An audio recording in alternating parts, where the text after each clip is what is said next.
तो hello guys, कैसे हो आप सब लोग। होप सो सब बढ़िया होंगे और बढ़िया तरीके से अपनी लाइफ को एंजॉय कर रहे हो। तो आज हमारा इनकम टैक्स का फर्स्ट डे है, ठीक है। आज से हमारी एक नई जर्नी शुरू होने वाली है, दैट इज इनकम टैक्स की जर्नी। होप सो सभी ने इसकी पहले वाली जो वीडियो है वो अच्छे से देख ली होगी, क्योंकि उस वीडियो में हम लोगों ने ये बताया कि किस तरीके से हमें पूरा का पूरा पैटर्न फॉलो करना है। ये जो सीरीज है स्पेसिफिकली बीकॉम स्टूडेंट्स के लिए भी हो सकती है, या फिर जिनके एग्जाम्स इनकम टैक्स से रिलेट करते हैं उनके लिए ये वीडियो काफ़ी फ्रूटफुल होने वाली है। सारी चीज़ें तो हम लोग क्लियर करते हुए यहाँ पे नहीं चलेंगे, लेकिन थ्योरी प्रोस्पेक्टिव से मैं सारा ही क्लियर करता हुआ चलूँगा कि जो आपको एग्जाम क्लियर करने में हेल्प करेगी, ठीक है। न्यूमेरिकल तो हम यहाँ पे नहीं कवर कर पाएंगे, लेकिन थ्योरी तो हम लोग यहाँ पे पूरी की पूरी कवर करके चलेंगे कि आपके 50 मार्क्स का जो पेपर आएगा वो 50 मार्क्स के पेपर में आप एटलीस्ट 40 मार्क्स तो इजीली स्कोर करोगे। बाकी रहा जो 10 मार्क्स का पेपर, उसमें हो सकता है कि वो 10 मार्क्स में भी आपको इसी थ्योरी में से पेपर पड़ जाए। तो आई होप मैं अपने तरीके से इतने बेस्ट तरीके से करवाने की कोशिश करूंगा कि तुम लोग अपने 50 मार्क्स के पेपर को इजीली लिख पाओ। तो जिस इंसान ने इस सीरीज को पूरे अच्छे तरीके से कवर कर लिया, ठीक है, उसका तो एग्ज़ाम निकल जाएगा। और एग्ज़ाम आने वाले हैं, ये भी तुम लोगों को पता है, इसीलिए तो यहाँ पे बैठे हो। तो अच्छे तरीके से चीज़ को रीड आउट करते रहना। नोट्स की टेंशन मत लो, ठीक है। जिसने पहली वीडियो देखी उसको पता लग गया होगा कि नोट्स कहाँ से मिलेंगे, किस तरीके से मिलेंगे, ठीक है। और नोट्स के रिगार्डिंग और बाकी के सारे लेक्चर्स के रिगार्डिंग उस वीडियो में बताया गया है। तो इस वीडियो को ख़त्म करने के बाद उस वीडियो को ज़रूर देख लेना, और जिन्होंने देखी है उनको पता होगा कि आगे हमें किस तरीके से अपना सारा का सारा जर्नी को कंटिन्यू करना है। तो चलो शुरू करते हैं आज का पहला लेक्चर, ठीक है। तो भगवान का नाम ले लेते हैं सबसे पहले। तो वक्रतुंड महाकार्य सूर्य कोटि समप्रभ निर्विघ्नं कुरुमे देव सर्व कार्यसु सर्वदा। जितना आता था उतना तो बोल दिया है ना। चलो तो जय श्री राम। शुरू करते हैं आज का पहला lecture, that is introduction to the basic concept of the income tax. क्या जानते हो इनकम टैक्स के बारे में? कुछ भी नहीं, मेरे को पता है। बीकॉम लेवल पे तुम लोग कितना का पढ़ोगे, या बीए लेवल अपना बीकॉम लेवल या बीबीए के लेवल पे कितना पढ़ोगे वो मेरे को पता है। तो हम लोग क्या करेंगे, पहले तो छोटी छोटी चीज़ें हैं जो तुम्हें इनकम टैक्स में पता होनी चाहिए। आई थिंक सो यहाँ पे लिखा हो, बट मेरे को कहीं मिला नहीं, ठीक है। तो एक तो पहले सबसे पहले क्या करो, एक कॉपी ले लो अपने साथ में। जिसके पास है उसके पास तो ठीक है, जिसके पास नहीं है वो कॉपी ले लो। ले लो कॉपी ले लो। पढ़ना है बेटा, पढ़ना है, पढ़ने के लिए आए हैं, ठीक है। तो पढ़ना है, जैसे मैं बोल रहा हूँ वैसे करना है। कॉपी ले लो, एक रफ कॉपी ले लो। उसमें जैसे जैसे मैं बोल रहा हूँ वो लिखते रहो, ठीक है। जो चीज़ ये मैं बोलूँगा वो लिखते रहो। सबसे पहली चीज़ जो आप लोगों ने लिखनी है वो है असेसमेंट ईयर। क्या लिखना है? Assessment year. लिखो, तुम लोग लिखो, मैं देख रहा हूँ यहाँ पे है या नहीं है। और दूसरा वर्ड लिखना आप लोगों ने प्रीवियस ईयर, ठीक है। दो वर्ड लिखने आपने, असेसमेंट ईयर और प्रीवियस ईयर। हाँ, पे नंबर 1.19 पे, ठीक है, आपको मिल जाएगा ये। एक तो है असेसमेंट ईयर और एक है प्रीवियस ईयर। बेटा इनकम टैक्स पढ़ रहे हैं, क्या पढ़ रहे हैं? इनकम टैक्स पढ़ रहे हैं। अब इनकम टैक्स का मतलब क्या होता है? ऐसा टैक्स जो किसके ऊपर लग रहा है? इनकम के ऊपर लग रहा है। कैसा टैक्स जो कि किसके ऊपर लग रहा है? इनकम के ऊपर लग रहा है। तो इनकम टैक्स हम लोग पढ़ रहे हैं जो इनकम के ऊपर लगता है। लेकिन सर इनकम टैक्स कब लगता है ये नहीं पता। तो 2 साल हमें सबसे ज़्यादा जरूरी है, that is first one is your assessment year और second one is your previous year, ठीक है। तो एक है आपका क्या? असेसमेंट ईयर, और एक है आपका प्रीवियस ईयर। तो 2 साल आपको सबसे पहले याद करने हैं, एक तो असेसमेंट ईयर, एक प्रीवियस ईयर। सर ये असेसमेंट ईयर प्रीवियस ईयर क्या होता है? प्रीवियस ईयर मतलब पिछला साल, असेसमेंट ईयर मतलब क्या? असेसमेंट ईयर मतलब अगला साल, है ना। ऐसा कुछ नहीं है। प्रीवियस ईयर का मतलब होता है कि आज आप अपनी इनकम जब भी कमाते हो, जिस साल तुम लोगों ने अपनी इनकम कमाई उस साल को बोलते हैं प्रीवियस ईयर। क्या बोला मैंने? जिस साल तुम लोग अपनी इनकम कमाओगे उस साल को क्या बोलते हो? प्रीवियस ईयर, ठीक है सर। और सर असेसमेंट ईयर क्या होता है? असेसमेंट ईयर का मतलब होता है जिस साल तुम लोग अपनी इनकम पर टैक्स देते हो ना, उस साल को क्या बोलते हो? Assessment year. जैसे पूरा का पूरा साल खत्म हो जाता है, आप अपनी इनकम कैलकुलेट करते हो, ठीक है। अच्छा कोई बताएगा फाइनेंशियल ईयर और कैलेंडर ईयर में क्या फ़र्क होता है? सबसे पहली चीज़, फाइनेंशियल ईयर और कैलेंडर ईयर में क्या फ़र्क होता है? पता किसी को, जिसको पता हो? कैलेंडर ईयर सी वाई का मतलब है कैलेंडर ईयर, और एफ वाई का मतलब है फाइनेंशियल ईयर, ठीक है। एफ वाई का क्या मतलब है? Financial year. पता किसी को फाइनेंशियल ईयर और कैलेंडर ईयर में क्या फ़र्क है? कैलेंडर ईयर का मतलब होता है 1 जनवरी से लेके 31 दिसंबर तक का, उसको बोलते हैं कैलेंडर ईयर। फाइनेंशियल ईयर का क्या मतलब होता है? 1 अप्रैल से लेके 31 मार्च तक का जो टाइम पीरियड है, that is your financial year. तो इनकम टैक्स किसको लेके चलता है? इनकम टैक्स कवर करता है फाइनेंशियल ईयर को, पहले नंबर पे। हम लोग कैलेंडर ईयर पे नहीं चलते। जिस दिन तुम लोगों ने कॉमर्स में अपना पैर रखा था उस दिन से तुम्हारा साल चेंज होके क्या हो गया हुआ है, फाइनेंशियल ईयर। ठीक है, तो अब से हम लोग अपना साल क्या मनाते हैं, 1 अप्रैल से लेके 31 मार्च। तो इन्होंने बोला कि जब हमारा साल खत्म होगा, जैसे ये टाइम पीरियड है, समझो ये टाइम पीरियड है, और यहाँ पे मेरा साल शुरू होता है और यहाँ पे आके मेरा साल क्या हो गया, खत्म हो गया। ठीक है, यहाँ पे आके मेरा साल क्या हो गया, खत्म हो गया। अब इस साल मैंने जितनी इनकम कमाई होगी इसका टैक्स मैं आने वाले साल में दूंगा। ठीक है, तो जिस साल मैंने अपनी इनकम कमाई इसको क्या बोलेंगे, इसको बोलेंगे प्रीवियस ईयर, और जिस साल मैं टैक्स दूंगा उसको क्या बोलेंगे, असेसमेंट ईयर। पहले ये 2 साल तुम्हें सबसे ज्यादा इंपॉर्टेंट जो तुम्हें याद करने हैं कि एक तो असेसमेंट ईयर होता है और एक क्या होता है, प्रीवियस ईयर। असेसमेंट ईयर वो साल होता है, जर्नली असेसमेंट ईयर कितने दिन का होता है, 12 महीने का। ठीक है, जर्नली बोला है, जर्नली 12 महीने का होता है। ये कहाँ से स्टार्ट होगा असेसमेंट ईयर, 1 अप्रैल से लेकर 31 मार्च तक का असेसमेंट ईयर होता है आपका। ठीक है, it is also known as financial year, जैसे मैंने बोला कि इसको फाइनेंशियल ईयर भी बोलते हैं। बेटा जितना जितना मैं मार्क कर रहा हूँ उतना उतना आप लोगों को अपने वहाँ पे लिख के आना है। ठीक है, दूसरे नंबर पे आपको पीडीएफ, जो ये पीडीएफ है ये भी आपको मिल जाएंगे। सेकेंडली इसके नोट्स भी वो भी आपको मिल जाएंगे। ठीक है, जैसे मैंने बोला था पिछली वाली वीडियो में, जिन्होंने तो प्रिंट करवा लिया वो तो ठीक है, जिन्होंने नहीं करवाया कोई बात नहीं, पहले वीडियो को देखो अच्छे से, बाद में नोट्स की टेंशन बाद में लेना। ठीक है, आपके लिए सारा का सारा मटेरियल मैंने बना के रखा हुआ, आपको बिल्कुल टेंशन लेने की जरूरत है, तुम लोग सिर्फ पढ़ने के ऊपर फोकस रखो। ठीक है, तो उन्होंने क्या बोला, असेसमेंट ईयर क्या होता है, 12 महीने का। तो ठीक है, एक एक करके याद करना, असेसमेंट ईयर कितने दिन का होता है, 12 महीने का। फिर 1 अप्रैल से लेकर 31 मार्च तक ये चलता है। ठीक है, फाइनेंशियल ईयर इसको बोलते हैं। ठीक है सर, उसके बाद में income tax department is also selected same year for the assessment year procedure. तो इनकम टैक्स डिपार्टमेंट क्या करता है, सेम ईयर को असेसमेंट ईयर, ठीक है, सेम ईयर को असेसमेंट ईयर बोल के उसमें फिर आपकी सारी की सारी टैक्स को कैलकुलेट करता है। जैसे अभी क्या चल रहा है, अभी चल रहा है, मतलब अभी कौन सा साल चल रहा है, अभी 2023 चल रहा है। ठीक है, 23-24 मैं बोलूँगा हमारा फाइनेंशियल ईयर है 23-24। समझ आ रहा है किसी को, 23-24, क्योंकि 1 अप्रैल से लेके अगले साल के मार्च में जाके ये साल खत्म होगा। तो that is my assessment year. इस साल में मैं पिछले साल की इनकम का टैक्स दूंगा।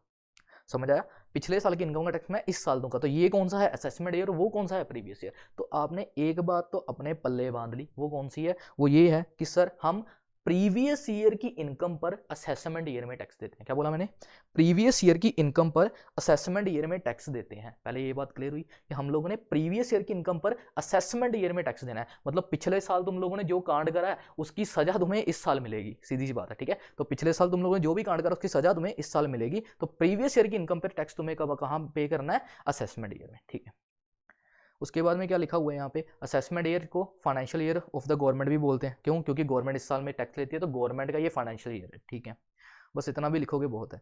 और ये लास्ट लाइन मार्क कर लो, these returns are be processed by income tax department official and officers. तो जो भी आप टैक्स की रिटर्न भरते हो असेसमेंट ईयर में, वो कौन प्रोसेस करके देता, इनकम टैक्स डिपार्टमेंट। बस तो ये था असेसमेंट ईयर के बारे में कुछ कुछ बातें। ठीक है, उसके बाद में प्रीवियस ईयर। अब प्रीवियस ईयर क्या होता है, अब ध्यान से सुनना प्रीवियस ईयर के बारे में। ठीक है, previous year, as the word previous year come before it, hence the simply said that previous year is a financial year of preceding year. Simple word में उन्होंने बोला क्या है, प्रीवियस ईयर को अगर कुछ भी ना बोला जाए तो प्रीवियस ईयर का मतलब होता है असेसमेंट ईयर से पिछला साल। ठीक है सर, इसमें कौन सी नई बात है, तो पिछले साल को क्या बोला, प्रीवियस ईयर बोला। ठीक है, in simple we said that in a year in which the income is earned. ये आई सबसे इंपॉर्टेंट लाइन, मार्क करो इसको। ठीक है, लिख लो इसको, पल्ले बांध लो इसको, जिस साल में इनकम कमाई जाए उसको क्या बोला जाता है, प्रीवियस ईयर। बस ये सबसे इंपॉर्टेंट लाइन मैं बोलूँ यही है कि जिस साल में तुम लोग इनकम कमाओगे उसको क्या बोलते हो, प्रीवियस ईयर। और नेक्स्ट ईयर में जिस साल आप इनकम को कंप्यूट करके टैक्स दोगे उसको क्या बोलते हो, असेसमेंट ईयर। मतलब मैंने कमाया पिछले साल, लेकिन कंप्यूट का मतलब कैलकुलेट करा मैंने इस साल, और उस साल मैंने टैक्स दिया। तो जिस साल टैक्स देते हैं उसको बोलते हैं असेसमेंट ईयर, जिस साल इनकम कमाते हैं उसको क्या बोलते हो, प्रीवियस ईयर। तो यहां तक आके मैंने एक चीज तो तुम लोगों के दिमाग में डाली है, वो क्या है, वो ये है सिर्फ कि हम लोग इनकम कमाते हैं किसी और साल और टैक्स देते हैं किसी और साल। इनकम कमाते हैं हम प्रीवियस ईयर में, टैक्स देते हैं हम असेसमेंट ईयर में। ये 2 चीजें कवर हुई। ठीक है, तो इसी के ऊपर पूरा का पूरा इनकम टैक्स डिपेंड करता है, क्योंकि अगर ये 2 साल हमें ना पता हो तो हमें ये नहीं पता लगेगा कि हमें इनकम के ऊपर टैक्स कब देना है। तो इनकम टैक्स कैलकुलेट करने के लिए 2 साल सबसे ज्यादा इंपॉर्टेंट है। कौन कौन से, एक तो प्रीवियस ईयर और एक असेसमेंट ईयर। ठीक है, तो प्रीवियस ईयर कौन सा हो गया, पिछला साल, जिस साल में तुम लोगों ने इनकम कमाई, दो वर्ड लिखने हैं, एक तो पिछला साल जो तुम लोगों की भाषा में, और दूसरा जिस साल में इनकम कमाई, वो कौन सा, प्रीवियस ईयर, और जिस साल में मैं टैक्स पे कर रहा हूं वो कौन सा साल है, असेसमेंट ईयर। तो दो चीजें अपने दिमाग में डाल दो, ठीक है। चलो बस इतना ही करना है यहाँ पे, ठीक है। तो ये दो चीजें थी जो सबसे पहले हम लोगों को पता होनी चाहिए कि आखिर इनकम टैक्स पढ़ने से पहले ये दो चीज़ों का पता होना सबसे ज़्यादा जरूरी है। अब हम लोगों ने ये सीरीज जो चलाई है ना बेटा, ये सीरीज में क्या करेंगे, हम लोग क्वेश्चन वाइज हम लोग पूरा का पूरा कवर करेंगे कि आपके एग्जाम में जितने बनने वाले क्वेश्चंस हैं, मैं एक क्वेश्चन लिखवाऊंगा आपको, ठीक है, रोज का। उस क्वेश्चन का यहाँ पे हम लोग अपना समझेंगे सारा का सारा, और उस क्वेश्चन को कम से कम 10 या 12 क्वेश्चन में करवाऊंगा। उस 10 और 12 क्वेश्चन में से ही आपको पूरे के पूरे एग्जाम में वही क्वेश्चन में से कुछ ना कुछ आएगा, ठीक है। अब ये मत बोलना कि सर कसम खाओ कि जो आपने पढ़ाया है वही आएगा, तो मैं ऐसी कसम नहीं खाने वाला, लेकिन आएगा उसी में से आएगा। अगर अच्छे से पढ़ के जाओगे तो कुछ ना कुछ तो लिखने गए तुम लोगों को बन ही जाएगा। और इतना तो मेरा एक्सपीरियंस है ही है कि जितना पढ़ाऊंगा मैं, उसमें से ही कुछ ना कुछ तुम्हें निकल के आएगा, ठीक है। चलो अब मेरे को ये भी पता कि कुछ लोग ऐसे वैसे सर पास करवा दो बस, हाँ, तो पास करवाने के लिए ये सीरीज देखनी पड़ेगी, और जिस जो देखेगा वो तो पास डेफिनेटली हो जाएगा, ठीक है। चलो अब सबसे पहला क्वेश्चन जो तुम लोगों को पढ़ना है आज का जो सबसे पहला क्वेश्चन है वो क्या है, इनकम टैक्स को डिफाइन करना है। क्या करना है, इनकम टैक्स को डिफाइन करना है। क्वेश्चन लिख लो पहला, सबसे पहला क्वेश्चन है। रफ कॉपी पकड़ी या नहीं पकड़ी, नहीं पकड़ी हुई, कुछ ढीठ लोग होंगे नहीं पकड़ेंगे, पकड़ लो भाई, पकड़ लो, कॉपी पकड़ लो। तो सबसे पहला क्वेश्चन है, लिखो, define income tax as per income tax act. Define income tax as per income tax act, ठीक है। तो इनकम टैक्स को डिफाइन करना है as per income tax act. अगर ये क्वेश्चन तुम्हें आ गया तो तुम्हारे लिए बोनस है। क्यों बोनस है, तुम्हें जितना कुछ पता है इनकम टैक्स के बारे में तुम लिखो, बस पेज भरने हैं, पता ना 6 पेज भरने हैं, 6 से लेके 7 पेज भरने हैं, तो तुम्हें जो कुछ भी आता है तुम्हें वो लिखना है। तो ये क्वेश्चन आ गया तो तुम्हारे लिए तो बस बोनस चांस है। अब आज का हमारा यही टॉपिक है कि हम लोग ये पढ़ेंगे सबसे पहले कि इनकम टैक्स क्या है, इनकम टैक्स एक्ट के अकॉर्डिंगली, ठीक है। तो थोड़ा सा बैकग्राउंड पढ़ेंगे इनकम टैक्स के बारे में, फिर पढ़ेंगे कि इनकम टैक्स में और क्या क्या चीजें आ रही है, ठीक है। चलो स्टार्ट करें। सबसे पहला क्वेश्चन, ठीक है, 10 मार्क्स आपकी स्क्रीन के ऊपर आने दो। चलो भाई, इनकम टैक्स पेज नंबर 1 पे, ठीक है। इनकम टैक्स में be defined as a compulsory extraction made by the central government. दो वर्ड है यहाँ पे, एक तो वर्ड मैंने कंपल्सरी देखा और एक मैंने वर्ड देखा सेंट्रल गवर्नमेंट। दो चीजें यहाँ पे दिखी हुई हैं। कंपल्सरी एक्सट्रैक्शन की जगह पे आप तुम लोग वर्ड यूज कर सकते हो payment. It is a compulsory payment made to the central government. यहां ऐसे कर लो, it is a compulsory payment made to the central government. Tax क्या है, टैक्स एक कंपल्सरी पेमेंट है बेटा। कौन सी पेमेंट है, कंपल्सरी पेमेंट है। अब कंपल्सरी पेमेंट का क्यों बोला सर आपने, कंपल्सरी मतलब कि तुम्हारा मन हो चाहे ना हो तुम्हें तो टैक्स देना ही पड़ेगा, कि तुम्हारी मर्जी हो चाहे ना हो तुम्हें तो टैक्स देना ही पड़ेगा सेंट्रल गवर्नमेंट को। ये है इनकम टैक्स का मतलब। तो tax is a compulsory payment, चाहे तुम्हारा मन हो चाहे ना हो, ठीक है, चाहे मुंह बना के दो और चाहे स्माइल करते हुए दो, लेकिन तुम्हें टैक्स तो देना ही पड़ेगा, ठीक है। तो सेंट्रल गवर्नमेंट को जब हम कंपल्सरी पेमेंट पे करते हैं उसको क्या बोलते हो आप, टैक्स बोलते हो, ठीक है। इसको फाइनेंशियल चार्ज भी बोलते हैं। फाइनेंशियल चार्ज का मतलब कि आपके ऊपर एक चार्ज क्रिएट करवाया गया, फाइनेंस का चार्ज, ठीक है, जो आपके ऊपर लगाया जाता है किसके द्वारा, गवर्नमेंट के द्वारा, ठीक है। गवर्नमेंट आपके ऊपर क्या कर दी है, चार्ज, फाइनेंशियल चार्ज क्रिएट करवाती है। It is not a voluntary, क्या लिखा हुआ है, it is not voluntary payment. Voluntary का मतलब होता है, क्या कोई इंसान अपनी इच्छा से टैक्स देगा कभी, हाँ कोई देगा। It is not a voluntary. Voluntary का मतलब होता है अगर मैं अपनी इच्छा से अपने मन से जाके उसको टैक्स दे रहा हूँ, ले ये लो, ठीक है। तो कौन कौन ऐसा होगा इंसान जो अपनी इनकम में से पैसा उठा के गवर्नमेंट को कहेगा ये ले गवर्नमेंट तू पैसा ले ले, कोई भी नहीं होगा, ठीक है। इतना कोई दानवीर कोई नहीं है। तो इन्होंने इसलिए बोला कि ये वॉलंटरी पेमेंट नहीं है, अपनी मर्जी से कोई जाके नहीं दे रहा, उसको कंपलसरी देना ही पड़ेगा। अगर गवर्नमेंट ने बोला कि तेरे ऊपर टैक्स लगा तो तेरे को देना पड़ेगा, मतलब तेरे को देना ही पड़ेगा। It is not a voluntary payment, क्योंकि वॉलंटरी पेमेंट को क्या बोला जाता है, डोनेशन, ठीक है ना। जो आप अपनी इच्छा से करते हो काम उसको डोनेशन बोलते हैं। तो ये कोई डोनेशन नहीं है, ये कंपलसरी पेमेंट है जो आपको पे करनी ही पड़ेगी। और किसको पे कर रहे हो तुम लोग, ये सारा कुछ ये पे कर रहे हैं हम लोग गवर्नमेंट को। और कौन सी गवर्नमेंट को, सेंट्रल गवर्नमेंट को, ठीक है। किसको पे कर रहे हो, सेंट्रल, स्टेट गवर्नमेंट को नहीं पे कर रहे, किसको पे कर रहे हो, सेंट्रल गवर्नमेंट को, ठीक। इसको revenue to the government, it is revenue to the government, ठीक है। तो गवर्नमेंट के लिए सबसे मेजर रेवेन्यू टैक्स ही है। सबसे मेजर रेवेन्यू क्या है, टैक्स। ठीक है। सबसे मेजर रेवेन्यू क्या है? टैक्स। तो रेवेन्यू सबसे ज़्यादा, सबसे बड़ा मेजर सोर्स गवर्नमेंट का पैसा आने का सबसे मेन कारण क्या है? टैक्स है, जो गवर्नमेंट क्या करती है? कलेक्ट करती है और स्पेंड करती है डिफरेंट डिफरेंट जगह के ऊपर, जो लोगों के लिए बेनिफिट है, ठीक है। तो बस यहाँ तक मार्क कर लो, बस खत्म, ठीक है। अब ये क्या क्या पढ़ा टैक्स के बारे में? क्या पढ़ा? Tax is a compulsory payment. कौन सी पेमेंट है? कंपलसरी। मेरे साथ साथ बोलोगे ना, मेरे साथ साथ बोलोगे तो मैं कहता हूँ कि सेशन खत्म होने तक तुम्हें आधा से ज़्यादा कंटेंट मैं यहीं रिवाइज करवा दूंगा, ठीक है, और याद भी करवा दूंगा। तो tax is a compulsory payment. कौन सी पेमेंट है? कंपलसरी पेमेंट है। किसको पे करनी है? सेंट्रल गवर्नमेंट को। वर्ड की याद रखना, किसको पे करनी है? सेंट्रल गवर्नमेंट को, ठीक है बेटा। सेंट्रल गवर्नमेंट को पे कर दी। अच्छा, मैं वॉलंटरी पे कर रहा हूँ अपनी इच्छा से? नहीं, it is not voluntary, it is not voluntary, it is not a donation, क्योंकि वो डोनेशन नहीं है इसलिए वो वॉलंटरी नहीं है। और सबसे मेजर सोर्स गवर्नमेंट के लिए क्या है? रेवेन्यू का। गवर्नमेंट के लिए रेवेन्यू का सबसे मेजर सोर्स क्या है? टैक्स है। और गवर्नमेंट इस टैक्स को कलेक्ट करती है और आगे क्या करती है? स्पेंड करती है। गवर्नमेंट किन के लिए? लोगों के लिए, लोगों के भलाई के लिए ये गवर्नमेंट क्या करती है? आगे स्पेंड करती है। बस इतना याद करना है टैक्स के बेस। तो टैक्स में इतना कुछ आप लोगों ने पॉइंट्स वाइज क्या करना है? लिखना है। दूसरा, इंडिया का टैक्सेशन सिस्टम क्या है, ठीक है। इंडिया का टैक्सेशन की सिस्टम क्या है? इन्होंने बोला कि इंडिया में the world largest taxation system है। सबसे बड़ा टैक्सेशन सिस्टम जो है इंडिया का, ठीक है, इंडिया का सबसे बड़ा टैक्सेशन सिस्टम है, ठीक है, जिसमें वाइड नंबर ऑफ या large number of people engaged हैं, जिसमें बिजनेस एंटिटीज भी एंगेज्ड हैं। तो मतलब इंडिया का जो टैक्सेशन सिस्टम वो बहुत बड़ा है, ठीक है। उसके साथ में India is a federal system of government with the clear democratic power with the centre and state government. इस लाइन को मार्क करो, इसके ऊपर डिस्कशन करते हैं थोड़ी सी। इन्होंने बोला गवर्नमेंट ऑफ इंडिया का ना फेडरल सिस्टम है। कौन सा सिस्टम है? फेडरल। कौन सा सिस्टम है? फेडरल। हाँ, कौन सा सिस्टम है? फेडरल सिस्टम है। तो गवर्नमेंट ऑफ इंडिया का फेडरल सिस्टम है बेटा।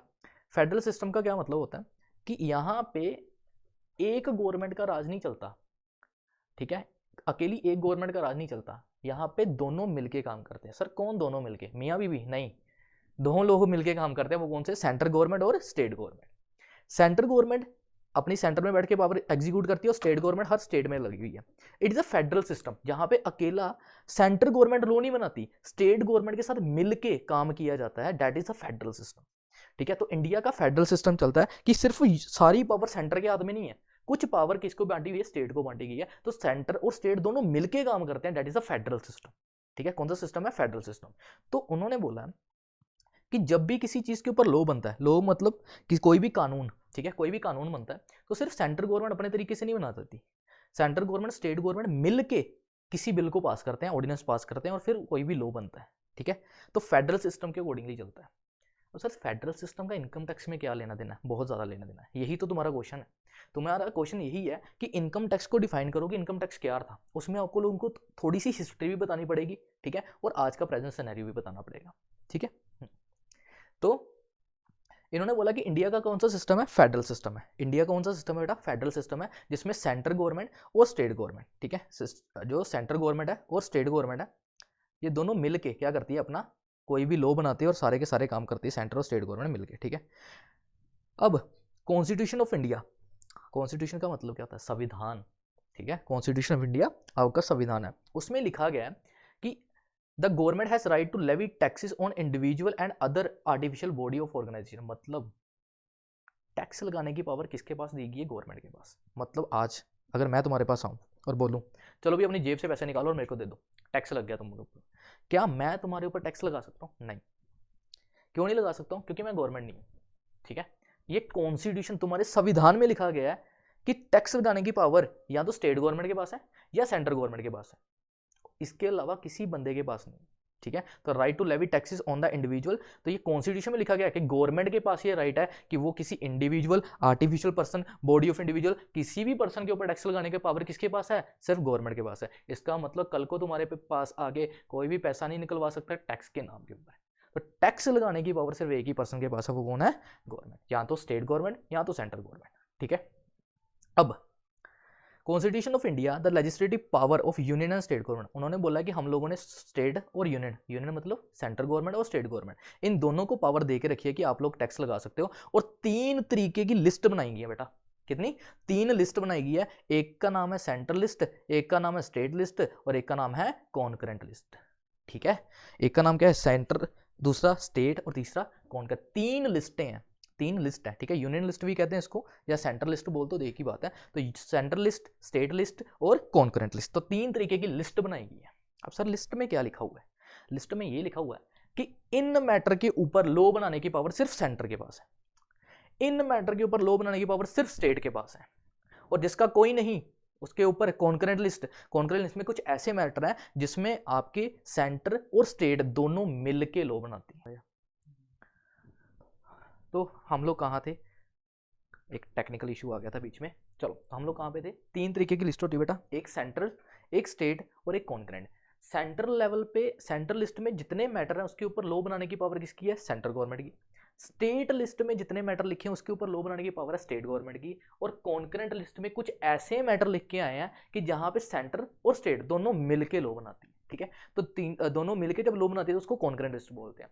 तो तीन लिस्ट बना दी इन्होंने, तीन लिस्ट बना के इन्होंने क्या कर दी? पावर डिवाइड कर दी कि इन मैटर के ऊपर लॉ बनाने की पावर सिर्फ किसकी है? सेंट्रल गवर्नमेंट की। इन मैटर के ऊपर लॉ बनाने की पावर सिर्फ किसकी है? स्टेट गवर्नमेंट की। और इन मैटर के ऊपर लॉ बनाने की पावर किसकी है? दोनों की है। वो कौन से? सेंटर और स्टेट गवर्नमेंट। डन। तो अभी तक हम लोगों ने यहाँ तक पढ़ा कि एक तो इंडिया का सबसे बड़ा फेडरल सिस्टम, क्या कहते हैं, टैक्सेशन सिस्टम है, उसमें भी वो फेडरल सिस्टम में आते हैं। फेडरल सिस्टम में सेंटर और स्टेट गवर्नमेंट दोनों मिलकर काम करती हैं, और पूरी टैक्स लगाने की पावर किसके पास है? सेंट्रल गवर्नमेंट के पास में, सॉरी गवर्नमेंट के पास में, सेंटर और स्टेट गवर्नमेंट दोनों के पास में, ठीक है। उसके अलावा कोई भी पर्सन आपसे टैक्स के नाम के ऊपर पैसा नहीं ले सकता। फिर इन्होंने तीन तरीके की लिस्ट बना दी आपकी कॉन्स्टिट्यूशन में। कॉन्स्टिट्यूशन ऑफ इंडिया में लिखा हुआ है कि टैक्स लगाने की पावर किसके पास है? सिर्फ गवर्नमेंट के पास है, और गवर्नमेंट ने इस पावर को तीन लिस्ट में बांट दिया। कुछ मैटर है जो स्टेट लिस्ट में, कुछ मैटर है जो यूनियन लिस्ट में, जिसको आप क्या कहते हैं, सेंट्रल लिस्ट बोलते हो, और कुछ मैटर आपके कॉन्करेंट लिस्ट में आते हैं। तो इस तरीके के मैटर में इन्होंने अपने लॉ बनाने की पावर है। अब ये आपकी लिस्ट है कि लिस्ट नंबर वन मतलब यूनियन लिस्ट में कौन कौन से मैटर हैं, ठीक है। कौन कौन से मैटर पे यूनियन लॉ बना सकती है, कौन कौन से मैटर जिसपे स्टेट लॉ बना सकती है, और कौन कौन से ऐसे मैटर है जिसपे क्या कहते हैं, दोनों मिलके लॉ बनाते हैं। तो इसमें से पता क्या करना है आप लोगों ने? दो तीन या चार पॉइंट क्या कर लो, मार्क कर लो, और वही तुम लोग पढ़ लेना, ठीक है। जैसे टैक्सेस ऑन इनकम, इनकम के ऊपर टैक्स लगाने की पावर किसके पास है? सेंट्रल गवर्नमेंट के पास है, other than agriculture income. Other than agriculture क्यों लिखा? क्योंकि एग्रीकल्चर इनकम एग्जम्प्ट करी गई है, मतलब एग्रीकल्चर से आने वाली इनकम को एग्जम्प्ट करा है, ठीक है। उसके बाद में कस्टम के ऊपर, कस्टम का मतलब है जो आप इंपोर्ट एक्सपोर्ट करते हो, ठीक है, उसके ऊपर कस्टम ड्यूटी का नाम कई बार सुना होगा आपने, कस्टम पोर्ट का नाम। कस्टम के ऊपर लॉ बनाने की पावर किसके पास है? सेंट्रल गवर्नमेंट के पास है, ठीक है। फिर एक्साइज, एक्साइज लगाने की पावर किसके ऊपर एक्साइज लगनी है? तंबाकू, ठीक है। और अदर मैन्युफैक्चरिंग गुड्स, ठीक है, जैसे कि alcohol, except alcohol liquor for human consumption. अब इसको छोड़ दो, यहाँ पे तुम लोग सिर्फ इतना इतना लिख लो कि तंबाकू के ऊपर टैक्स लगाने की पावर किसके पास है? अपनी गवर्नमेंट के ऊपर। कौन सी गवर्नमेंट? सेंट्रल गवर्नमेंट ऊपर। उसके बाद में और कौन सा कर दूँ?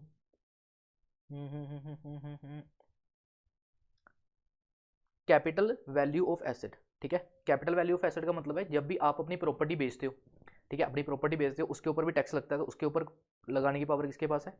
सेंट्रल गवर्नमेंट के पास है, ठीक है। उसके बाद में और कौन सा आ जाएगा? टैक्सेस ऑन द गुड्स और पैसेंजर, ठीक है। गुड्स के ऊपर टैक्स लगाना, पैसेंजर के ऊपर टैक्स लगाना, ठीक है, रेलवे, सीज, इनके ऊपर टैक्स लगाने की पावर किसके पास है? सेंट्रल गवर्नमेंट के पास है। तो इसे कुछ ना अपने तरीके से जो आपको अच्छा लगे, कोई 5 पॉइंट याद रखना कि यूनियन के पास में, यूनियन मतलब सेंट्रल गवर्नमेंट, इनके ऊपर क्या करती है? टैक्स लगाने की पावर उनके पास है, ठीक है। तो यूनियन के पास इनके ऊपर, इनके रिलेटेड सारी पावर, टैक्स लगाने की पावर किसके पास दी गई है? यूनियन के पास में। ऐसे कुछ स्टेट के मैटर हैं। स्टेट में क्या आएगा? सबसे इंपॉर्टेंट बताता हूँ तुम लोगों को, तुम्हारा मज़ेदार कहाँ पे आ गया?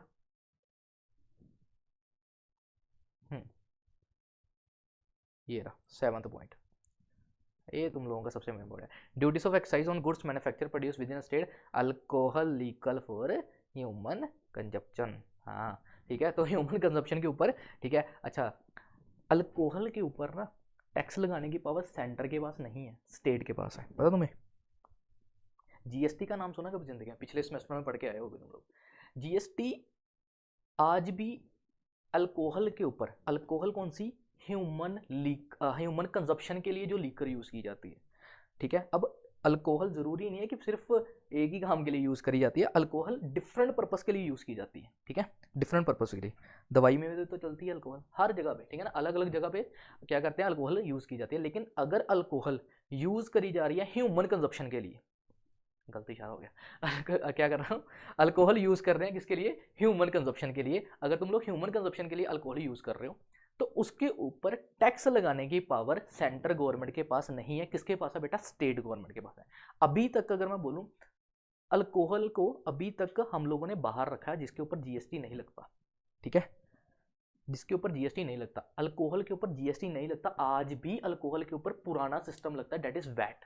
वैट मतलब वैल्यू एडेड टैक्स। क्यों? क्योंकि अल्कोहल के ऊपर टैक्स लगाने की पावर स्टेट की है, तो स्टेट डिसाइड करेगी कि इसके ऊपर क्या लग रहा है। समझ लग गया? तो आज भी अल्कोहल के ऊपर वैट लगता है, आज भी अल्कोहल के ऊपर जीएसटी एप्लीकेबल नहीं हुआ, चाहे वो गुड्स में आता है लेकिन फिर भी उसके ऊपर जीएसटी एप्लीकेबल नहीं, क्योंकि वो किसका मैटर है, स्टेट का। यहाँ पे पढ़ा ना अभी, कि स्टेट डिसाइड करेगी उसके ऊपर कब जीएसटी एप्लीकेबल करना और कब नहीं करना, ठीक है। उसके बाद में आ गया आपका एग्रीकल्चर इनकम के ऊपर टैक्स लगाने की पावर किसके पास में है, स्टेट के पास में है। उसके बाद में आ गया आपका और कौन सा आ गया टैक्स, सिंपल सिंपल कर लो, हाँ टोल, टोल टैक्स पे कर दो, ठीक है, हर जगह पे टोल आता है तो टोल टैक्स पे करना है, उसके ऊपर स्टेट बनाती है लोग, ठीक है। उसके बाद में आ गया आपका लास्ट में 18 वाला, लग्जरीज के ऊपर टैक्स लगाना है, कौन सा, नाइन्थ पॉइंट, हाँ, consumption of sale of electricity, हम भी इलेक्ट्रिसिटी, ठीक है, स्टेट वाइज चलती है, ठीक है। जैसे अभी पंजाब में इलेक्ट्रिसिटी के ऊपर टैक्स नहीं लगता, ना ही इलेक्ट्रिसिटी आ रही है, क्या कहते हैं, इलेक्ट्रिसिटी आ रही है, क्या बोल रहा हूँ, ना तो इलेक्ट्रिसिटी का बिल आ रहा है, क्योंकि एक यूनिट तक उन्होंने माफ़ कर दिया ना। तो उसके बाद में उन्होंने बोला कि अगर इसके ऊपर टैक्स लगाना है, इलेक्ट्रिसिटी के ऊपर टैक्स लगाना है, ठीक है, बिल के ऊपर भी टैक्स लगाना है, तो उसकी पावर किसके पास है, स्टेट गवर्नमेंट के पास में है, ठीक है। तो ऐसे 3-4 पॉइंट और देख लेना, ठीक है, सिंपल सिंपल मैंने बता दिए।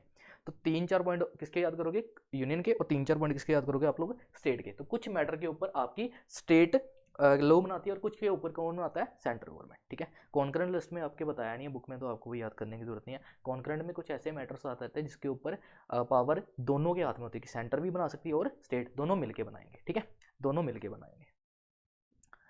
अब ये आर्टिकल आपके काम का नहीं है, छोड़ो। उसके बाद में क्या आ गया, हाँ, इंपॉर्टेंट टैक्सेशन, ठीक है, दो तरीके के टैक्स हैं बेटा, एक तो है डायरेक्ट टैक्स, एक है इनडायरेक्ट टैक्स। डायरेक्ट टैक्स का मतलब क्या होता है, डायरेक्ट टैक्स का मतलब क्या होता है, एक ऐसा टैक्स जो बर्डन और लेवी सेम पर्सन के ऊपर करे। ये कहीं लिख लेना, ये वर्ड आपके यहाँ पे नहीं लिखा हुआ, मैं कोशिश करूंगा कि डिफरेंस बिटवीन डायरेक्ट और इनडायरेक्ट टैक्स का भी आपको करवा दूं मैं, ठीक है, डायरेक्ट और इनडायरेक्ट टैक्स का, ठीक है।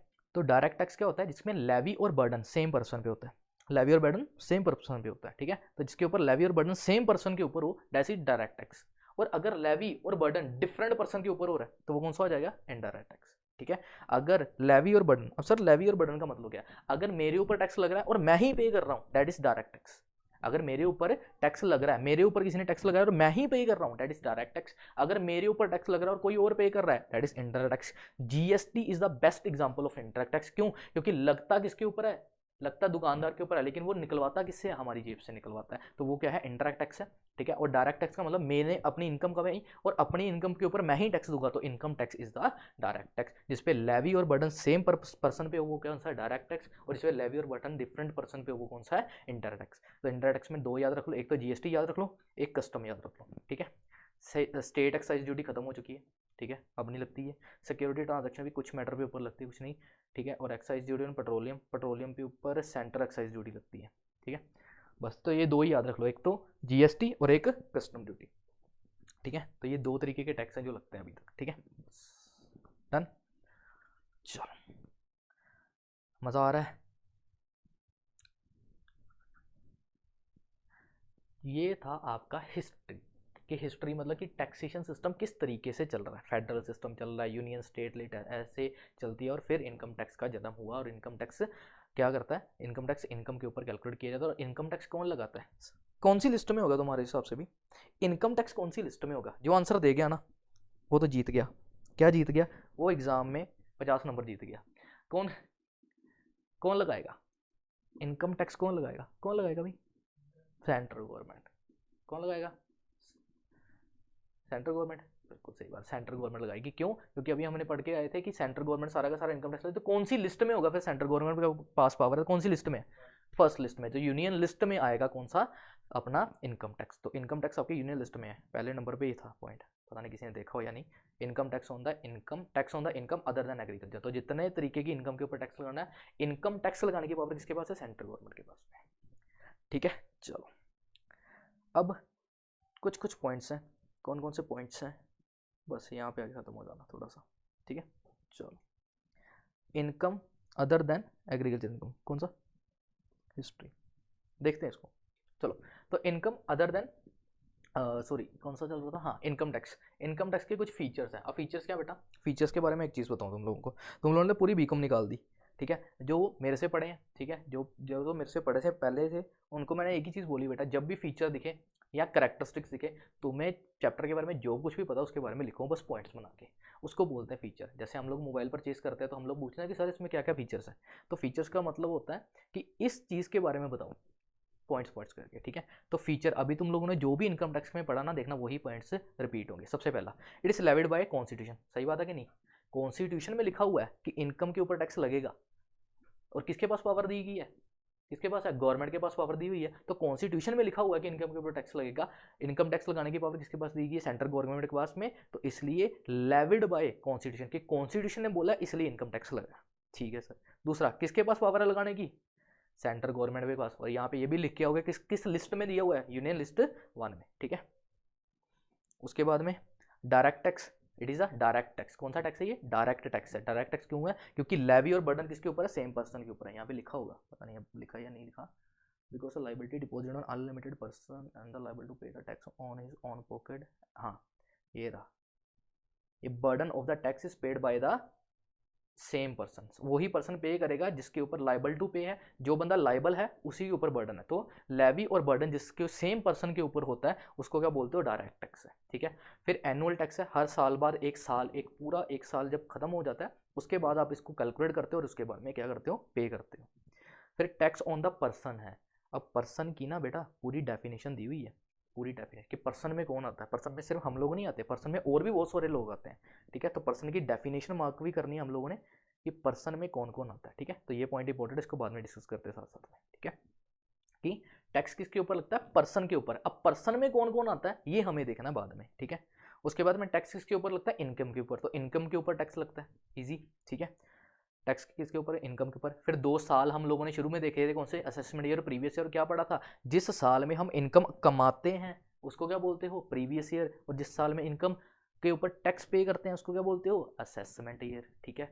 फिर कुछ रेट प्रिस्क्राइब करे हुए हैं, कुछ रेट्स हैं, ठीक है, कुछ रेट्स प्रिस्क्राइब करे गए हैं कि इस स्लैब में आओगे तो इतना टैक्स है, इस स्लैब में आओगे इतना टैक्स है, तो कुछ रेट्स स्पेसिफाई किए हैं, और कुछ इनकम के ऊपर अलग से रेट बताए गए। मतलब 2 तरीके के रेट्स हैं इसमें। एक तो रेट लगता है कि पूरी इनकम के ऊपर लास्ट में इस रेट से ऊपर टैक्स दे दो, और कुछ स्पेशल इनकम है जैसे long term capital gain 112A, short term capital gain 111A, ठीक है, डिविडेंड की इनकम, लॉटरी की इनकम, कैजुअल इनकम, इनके ऊपर टैक्स रेट अलग से हैं, ठीक है। तो आप लोगों को इतना याद नहीं करना, आपने सिर्फ इतना याद करना है कि कुछ इनकम के ऊपर प्रिस्क्राइब्ड रेट है, प्रिस्क्राइब्ड रेट मतलब कुछ अलग से रेट देंगे हैं, और कुछ इनकम के ऊपर रेगुलर रेट्स देंगे, बस इतना याद रखो, ये याद करने की जरूरत नहीं है तुम्हें, ठीक है। जो याद रख सकता है वो रखे, जिसने सिंपल भरना है, ठीक है, सिंपल पढ़ना उसने उसने सिंपल से याद रखना कि कुछ इनकम के ऊपर प्रिस्क्राइब रेट है और कुछ इनकम के ऊपर स्पेसिफिक रेट्स हैं, ठीक है। और सारा का सारा एडमिनिस्टर करने वाला डिपार्टमेंट कौन है, सेंट्रल गवर्नमेंट है। और एप्लीकेबिलिटी, ये छोड़ दो एप्लीकेबिलिटी, अब तो पूरे के पूरा, क्योंकि J&K भी अब आ गया तो ये पहले ही पॉइंट रहता था, ठीक है। तो ये 9 पॉइंट तुम लोगों को याद करने हैं। इसके अलावा भी तुम्हें कोई लगता है कि पॉइंट ऐसा पॉइंट है कि हमें पता है कि ये चीज़ हम लोगों ने एक्स्ट्रा पढ़ी, तो वो भी पॉइंट यहाँ पे लिखना चाहो तो लिख सकते हो, क्योंकि फीचर में तुम लोग जो मर्जी लिख सकते हो, ठीक है, जो मर्जी लिख सकते हो फीचर्स में, बस पॉइंट्स याद रखना। एक चीज़ तुम्हें और बता दूँ, बीकॉम में नंबर कम आने के कारण क्यों बच्चों के नंबर कम आते हैं पता है, तुम लोग क्या करते हो, तुम लोग पैराग्राफ में लिखते हो चीज़ को, ठीक है, नोट डाउन कर लेना इस चीज़ को, काम आएगी। तुम लोग क्या करते हो, पैराग्राफ में चीज़ें लिखते हो, पढ़ लिया सुन लिया, ठीक है, लिखी चलो लिखी चलो। जब जो पेपर चेकर होगा ना, वो क्या करता है, वो पेपर देखता है, वो देखता है यार ठीक है इसने बकवास ही लिखी होनी है, चलता रहता है, ठीक है, और ओवरऑल तुम्हें मिला के वो टिक करके पेपर को 5 से 6 नंबर दे देगा। अब वहीं सेम किसी दूसरे बंदे ने पेपर लिखा, और उसने क्या करा, उसने पूरे पॉइंट वाइज पेपर लिखा हुआ है। अब जब जो पेपर चेक कर रहा है उसके पास तो आंसर की है ना, वो देखेगा कि आंसर की में ये पॉइंट्स थे, और ये वाले बंदे ने ये पॉइंट्स लिखे हैं, वो जो पॉइंट्स मैच कर गए उसका तो काम बन गया, ठीक है, उसका तो क्या कर गया, काम बन गया। तो बस उसी तरीके से याद रखो कि जब भी आप चीज़ करो तो क्या करो, पॉइंट वाइज लिखो, ठीक है, क्या करो, पॉइंट वाइज लिखो बस। तो पॉइंट वाइज लिखोगे ना तो ईजिली नंबर आ जाएंगे बस, ठीक है। तो आगे से क्या करना, पॉइंट वाइज लिखना। आँख में कुछ चला गया, चलो ठीक है। बस यहाँ तक करना हम लोगों को। हिस्ट्री ऑफ इनकम टैक्स आप यहाँ से मत करना, जितना मैंने आपको बताया वही लिख दोगे, हिस्ट्री तो चल पड़ेगा आपका काम, ठीक है। ये 1961 इनकम टैक्स एक्ट, जो आपका एक्ट बना था वो 1961 में बना था, और 1962 में रूल्स दिए हैं, ठीक है। थोड़े से रूल्स थे जो CBDT। अच्छा, इनकम टैक्स का डिपार्टमेंट का नाम याद रख लो, क्या है? Central board of direct tax. कहीं काम आएगा लिखने में तो लिख लेना, ठीक है। Central board of direct tax, ठीक है। ये किसका डिपार्टमेंट है? अपने डायरेक्ट टैक्स का। तो जितना डायरेक्ट टैक्स को रेगुलेट करने वाला डिपार्टमेंट कौन है? CBDT है, central board of direct tax. और इनकम टैक्स एक्ट कौन सा है? 1961। और रूल कब आए थे? 1962, ठीक है। बस ये याद करना तुम लोगों को, बस, ठीक है। चलो, ठीक है। तो ये पहला क्वेश्चन तुम लोगों का 10 नंबर का, तो ये आएगा कि इनकम टैक्स एक्ट को डिफाइन करो, अपने नोट्स शॉर्ट नोट बना के लिखो, ठीक है। अपनी लैंग्वेज में इसको लिखना है। और ये पॉइंट्स आपके ना फीचर बेटा जरूर लिख के आना, फीचर, ठीक है। फीचर्स जरूर लिखने हैं। 9 पॉइंट है, 9 पॉइंट को लिखना, ठीक है। उसके बाद में क्या था मैंने पढ़ाना था अभी, चीज़ थी यार, एग्रीकल्चर इनकम छोड़ दो, तुम्हारे काम की नहीं है। असेसी, हाँ, इसकी डेफिनेशन एक, असेसी कौन होता है, ठीक है। पॉइंट नंबर 2 पे दी होगी असेसी की डेफिनेशन। असेसी कौन होता है? ऐसा पर्सन जो कि टैक्स देने के काबिल है, जिसको टैक्स पे करना है, वो कौन है? असेसी है, ठीक है। जो बंदा टैक्स पे करता है उसको असेसी बोलते हैं। जैसे मैंने टैक्स पे करना है इस साल, तो मैं कौन हूँ? असेसी। अब असेसी में कौन कौन आता है, ठीक है। Every person whose preceding year in this act has been taken an assessment in the income, जिस पर्सन ने पिछले साल में इनकम कमाई है और वो बंदा इस एक्ट के अकॉर्डिंगली असेसी है, ठीक है, उसको असेसी बोलेंगे। कोई भी person who deem to be assessee, जो deem to be assessee, deemed का मतलब मानो ना मानो इसको असेसी मानना ही पड़ेगा, उसको भी क्या बोलेंगे? असेसी बोलेंगे। और ऐसा पर्सन जो डीम टू बी असेसी है इन डिफॉल्ट प्रोविजन, किसी और प्रोविजन में, किसी और एक्ट में अगर आके, ठीक है, any provision of this act, इस एक्ट में किसी भी प्रोविजन में आके अगर वो असेसी बन जाता तो उसको क्या बोल देंगे? असेसी। अब सर ये इन्होंने क्या लिखा हुआ है? ये तो घुमाया फिर, ये तो हमारी बीकॉम की लैंग्वेज लिखी हुई है। हाँ जी, ये बीकॉम की लैंग्वेज लिखी हुई है बेटा। ये क्या है? ये है आपका एक्ट। एक्ट में इसी तरीके से चीज़ें लिखी होती हैं, ठीक है। तो एक्ट में क्या लिखा हुआ है कि अगर कोई पर्सन जिसने प्रीवियस ईयर में इनकम कमाई है और वो इस एक्ट के अकॉर्डिंगली असेसी है तो वो असेसी है। दूसरा, अगर कोई पर्सन डीम्ड असेसी है, ठीक है, तो उसको भी यहाँ पे असेसी मान लेंगे। और तीसरा, अगर इस एक्ट में कहीं पे भी ऐसा लिखा हुआ है कि इस पर्सन को असेसी मानना है तो उस पर्सन को भी असेसी मान लेंगे, ठीक है। एक तो ये डेफिनेशन थी, और एक मेरे को डेफिनेशन करवानी है, हाँ, हेड्स ऑफ इनकम की। Heads of income, heads of income का मतलब होता है कि आपका पूरा इनकम टैक्स जो है ना, इस 5 तरीके की इनकम में जाएगा। मतलब कि आप इनकम कमाओगे, जितना हाँ से मर्जी इनकम कमाओ, लेकिन इनकम टैक्स में उस हर इनकम को एक अलग अलग सेपरेटली काउंट करना है। और इनकम आने के सोर्सेज तो बहुत सारे हैं, लेकिन इनकम जाने के सिर्फ 5 ही सोर्सेज हैं। सर इनकम आने के मतलब तुम लोग इनकम कमाते हो साल में, अब इस इनकम को क्या नाम देना है, उसके लिए इन्होंने 5 हेड बनाए हैं, और पूरा इनकम टैक्स इन 5 हेड में समाया हुआ है। 5 हेड कौन कौन से हैं? पहले हेड का नाम है सैलरी, दूसरे हेड का नाम है हाउस प्रॉपर्टी, तीसरे का नाम है कैपिटल गेन, चौथे का नाम है PGBP, और फिफ्थ वन का नाम है अदर सोर्स। कि इन 5 हेड के अलावा तुम्हारी कोई इनकम नहीं होगी। या तो तुम इनकम कमाओगे सैलरी से, तो उसको सैलरी हेड में डाल देंगे, या इनकम कमाओगे हाउस प्रॉपर्टी। हाउस प्रॉपर्टी का मतलब मेरा कोई घर है उसको रेंट पे दिया हुआ है और रेंटल इनकम उससे आ रही है, तो वो कहाँ पे जाएगी? हाउस प्रॉपर्टी में। थर्ड वन कैपिटल गेन, अगर मैंने कोई अपनी इनकम कमाई है जिससे मैंने अपना कोई घर बेच दिया या अपना कोई एसेट बेच दिया, तो एसेट ट्रांसफर करने से कोई इनकम आएगी, दैट इज कैपिटल गेन। अगर मैं बिजनेस से इनकम कमा रहा हूँ, दैट इज PGBP, मतलब profit and gain from business profession. और अगर इन चारों में से कहीं इनकम नहीं जा रही तो वो इनकम कहाँ जाएगी? अदर सोर्स में। तो 5 हेड बनाए गए हैं और 5 चैप्टर है तुम्हारे इसमें, जिसमें से तुम्हें न्यूमेरिकल आता है और जिससे तुम लोग डरते हो। क्यों? क्योंकि तुम लोग पढ़ते नहीं हो।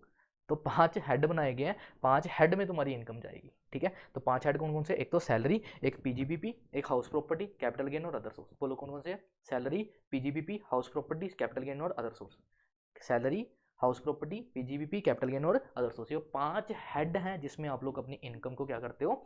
डालते हो, और फिर उसके बाद में आपकी इनकम को कंप्यूट करके उसके ऊपर टैक्स पे किया जाता है। तो 5 हेड लिख के आना इसको भी, जब आपका पहला क्वेश्चन आएगा कि 5 हेड बनाए गए हैं जिसमें इनकम जाएगी, ठीक है।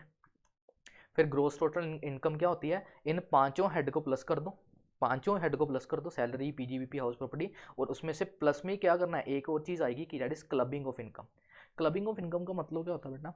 कि इनकम किसी और ने कमाई लेकिन क्लब हो जाएगी किसी और में। एग्जाम्पल के तौर में तुम्हें तो मैं बताऊं क्लबिंग ऑफ इनकम कि हाँ, तो मेरा एक बच्चा है, माइनर सन है मेरा, ठीक है, मान लो, ठीक है, कैसे घूर रहे हो मेरे तरफ, तो मान लो मेरा एक बच्चा माइनर है मतलब कि वो बंदा 16-17 एज का और कोई काम नहीं करता, ठीक है, निकम्मा एक नंबर का, ठीक है, निकम्मा एक नंबर का। तो मैंने उसके नाम के ऊपर मैंने बैंक में एफडी करवाई हुई है। क्या करवाई हुई है? एफडी करवाई हुई है। तो अब मैंने जो एफडी करवाई है उसका इंटरेस्ट किसको मिल रहा है? मेरे बच्चे को मिल रहा है, ठीक है। तो जो इंटरेस्ट मेरे बच्चे को मिल रहा है, क्या वो बच्चा इनकम टैक्स पे कर पाएगा? नहीं, क्योंकि सर वो तो माइनर है, वो तो मैं पे नहीं करता होगा। तो क्या उसकी इनकम के ऊपर टैक्स कौन दूंगा? मैं दूंगा या नहीं? तो उसकी इनकम किस में क्लब हो जाएगी? मेरे में। इसके बड़े सारे प्रोविजन है, क्योंकि क्लबिंग ऑफ इनकम में बड़ी सारी चीजें हैं। ये मैंने ऊपर ऊपर से आपको बताया कि क्लबिंग ऑफ इनकम क्या होती है। दूसरा, मेरी वाइफ है, ठीक है, वाइफ है, ठीक है। अब वाइफ अगर कोई इनकम कमा रही है और वाइफ कोई भी इनकम कमा रही है और उसके ऊपर टैक्स नहीं दे रही, तो उसकी इनकम किस में क्लब हो जाती है? हस्बैंड में क्लब हो जाती है, ठीक है। तो ऐसी चीज़ों को बोलते हैं क्लबिंग ऑफ इनकम, ठीक है। क्लबिंग ऑफ इनकम क्या क्या होता है कि आपकी और पर्सन इनकम कमा रहा है लेकिन वो आपसे ही जुड़ा हुआ है, जिसमें वो बंदा टैक्स नहीं पे कर पा रहा, तो उसके बिहाफ पे आप टैक्स पे करोगे और उसकी इनकम को आपकी इनकम मान लिया जाएगा। That is clubbing of income, ठीक है। बड़ा मस्त चैप्टर है ये। और लास्ट में कौन सा? Set of. सेट ऑफ का मतलब है कि अगर पिछले साल के मेरे कोई लॉस बच गया, तो उस लॉस को मैं इस साल की इनकम में से कम कर सकूँ। जैसे पिछले साल मेरे को लॉस हो गया, तो मैं गवर्नमेंट को बोला, गवर्नमेंट मेरी बात सुनो, मैं आपको हमेशा इनकम टैक्स देता हूँ, तो मेरे को पिछले साल लॉस हो गया था, तो उस लॉस का इस साल की इनकम में से मेरे को क्या करो? रिलीफ दो। तो मेरे को इस साल की इनकम में से जब रिलीफ मिलता है, that is set of losses. तो कुछ लॉसेस होते हैं जो मैं अपनी इनकम में से क्या कर सकता हूँ? डिडक्ट करवा सकता हूँ, that is set of losses. तो 5 हेड को प्लस कर दो, उसमें एक और हेड जोड़ना, that is clubbing of income, जो हेड नहीं है, जो क्या है? Clubbing of income. इनकम को क्लब करना है और माइनस क्या कर देना? Set off. ये 5 चीजें कर दोगे तो क्या मिलेगी? ग्रोस टोटल इनकम, ठीक है। और जब मैं इसी ग्रोस टोटल इनकम में से डिडक्शन का मतलब है कि गवर्नमेंट ने कुछ बताया हो कि अगर तुम अपने पैसे को इन इन जगह पे लगा देते हो ना, तो तुम्हें उस इनकम के ऊपर टैक्स नहीं पे करना। कभी किसी ने इंश्योरेंस वाले से मिलो, या कोई बंदा इन्वेस्टमेंट करता हो म्यूचुअल फंड्स में वगैरह में, या कभी नाम सुना हो ग्रो का, ठीक है ना, ग्रो का नाम सुना? ग्रो का बड़ी बार ऐड आती है यूट्यूब चलाते वक्त, ठीक है ना। इन्वेस्टमेंट करो इन ग्रो शेयर मार्केट में, ग्रो की ऐप से। तो वहाँ पे कई बार देखना, वहाँ पे लिखा होता है tax saving bonds, tax saving investment. उसका मतलब क्या होता है कि अगर इस जगह पे तुम लोग पैसा इन्वेस्ट करोगे ना, उससे आने वाली जितनी इनकम होगी वो टैक्स फ्री है, उसके ऊपर कोई टैक्स नहीं देना।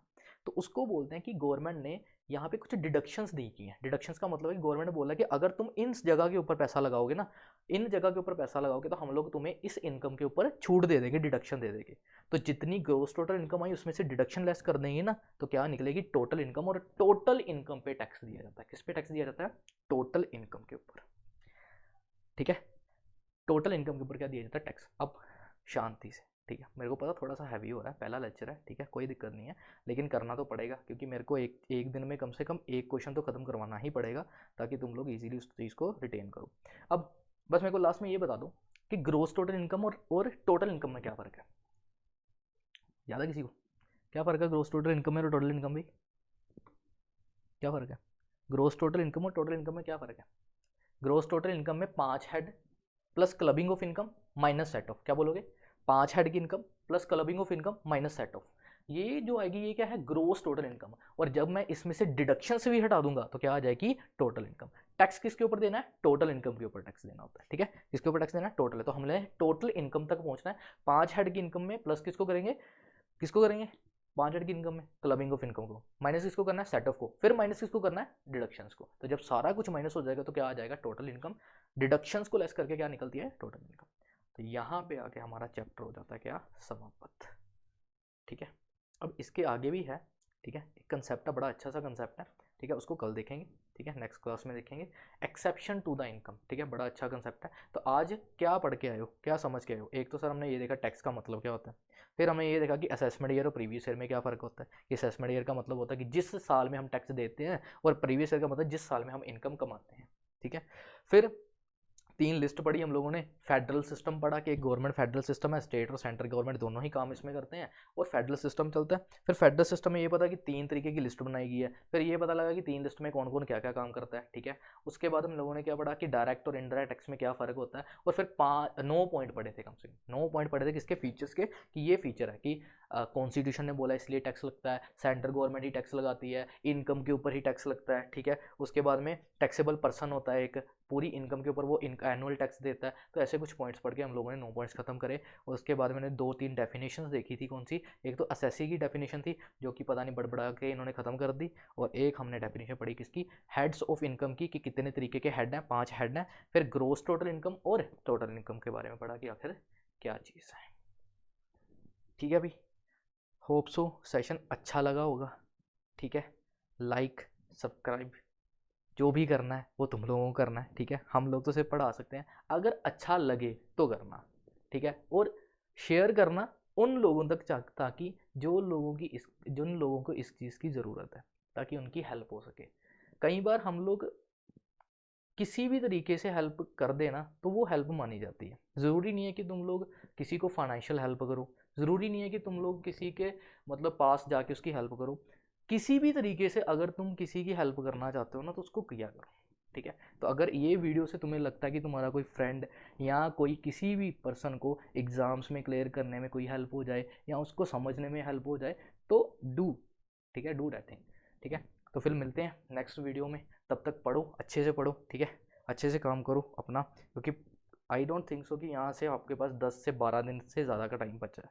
तो पूरा टाइम दे दो। सेमेस्टर तुम्हारा 5th है, 5th सेमेस्टर में हो तुम लोग। अगर यहाँ पे एक में भी तुम लोग अड़ गए, एक सब्जेक्ट में भी तुम लोग अड़ गए, तो बेटा याद रखना 1 साल बर्बाद करके जाओगे तुम लोग। 3 साल की डिग्री 4 सालों में लेके जाओगे। तो डोंट वेस्ट योर टाइम, ठीक है। इस टाइम पे आके थोड़ा सा सीरियसनेस होना बनता है, ठीक है, हर किसी को, ठीक है। जो पर्सन पढ़ रहा है, ठीक है, जो नहीं भी पढ़ रहा है उस पर्सन को भी थोड़ा सा सीरियस हो जाना चाहिए, क्योंकि 3 सालों की पढ़ाई 4 सालों में निकल जाएगी तुम्हारी एक गलती के कारण। मैं यहाँ पे आ रहा हूँ किसके लिए? तुम लोगों के लिए। तो तुम लोगों को भी थोड़े से एफर्ट्स तो डालने पड़ेंगे, और थोड़े से भी एफर्ट्स अगर मेरे साथ डालोगे तो ईजिली तुम लोग निकल जाओगे, ठीक है। चलो बाकी मिलते हैं नेक्स्ट सेशन में। जितना बोला कि उसको लिख लेना, ठीक है, और नहीं लिखा कहीं ने तो PDF जिन्होंने मिल गई होगी फर्स्ट वीडियो के नीचे आपको डिस्क्रिप्शन बॉक्स में मिल जाएगी, आपको वीडियो की डिस्क्रिप्शन में मिल जाएगी आपको PDF, या तो PDF निकलवा लो, जिनके पास बुक है वो बुक से प्रेफर करो, जिसको जहाँ से पढ़ना है, लेकिन कुछ ना कुछ मटेरियल लेके बैठा करो, ठीक है। तो मिलते हैं नेक्स्ट सेशन में, तब के लिए tata bye bye, take care, जय श्री राम, फिर मिलेंगे।